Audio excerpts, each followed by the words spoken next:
Max, thank you so much for joining us for this installment of Ask Rabbi Fox. I'm really thrilled to get the chance to hear a question from you, to wonder about it together. I know that you've taken some time to think about the question. I know also that the questions are not shared with me ahead of time. It's an opportunity for me to be in this moment to think about the question as it's there. So Max, what is on your mind? What can I wonder about together? What gift of wonderment can you give me today? I had kind of a three-part question for you, if that's Okay. okay. I may ask you to repeat part of it then. Go ahead. Um, at your bar mitzvah, what was your Torah parsha? How did you relate to it in your Devar Torah? And what did becoming a bar mitzvah mean to you? Ooh, okay. All right. So let's start with the first. My Torah portion was actually Kitei Tzei, which when at the time I was really excited to have. It's the Torah portion in our Torah that has more commandments in it than any other. And I think you asked, how did I find kind of inspiration when I was looking at that Torah portion? Was that your second question? So there's a lot of different things that inspired me in that Torah portion, but one of the things that really stood out to me was the commandment that if you take eggs from a nest, that you have to chase away the mother beforehand. I think what it says to us is that this is a tradition that acknowledges and recognizes that we have human needs, that we're not able to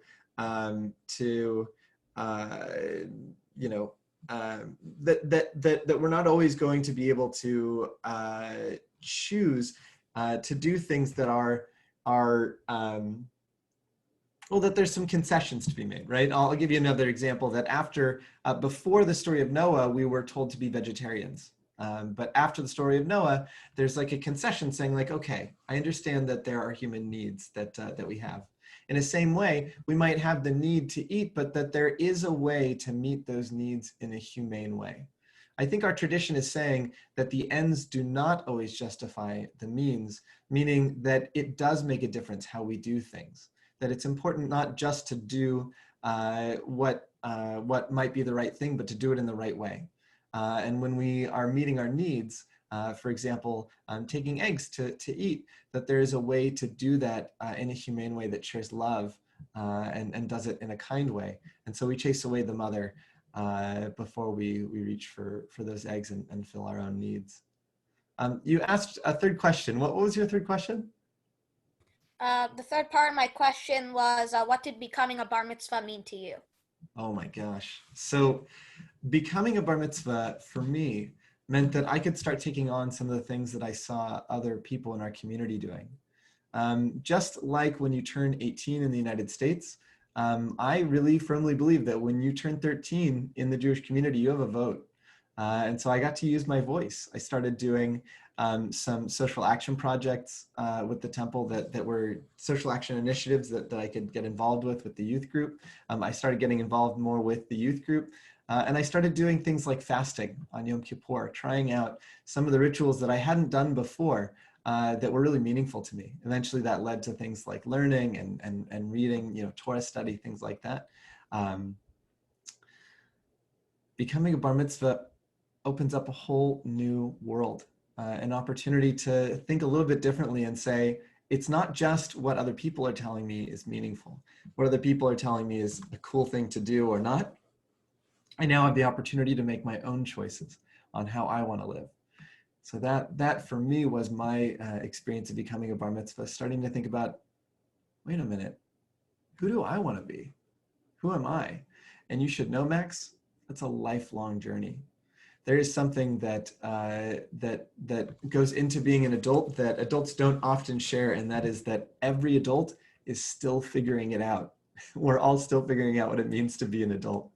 When you become bar mitzvah, you begin that process.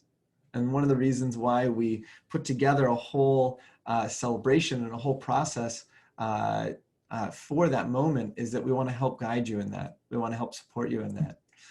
So for me, becoming a bar mitzvah, it's those first steps of actualizing, first steps of getting to create who we are.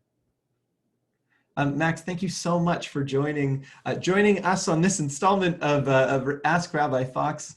I want to invite that if anybody has any additional questions, we would love to invite you to ask these questions.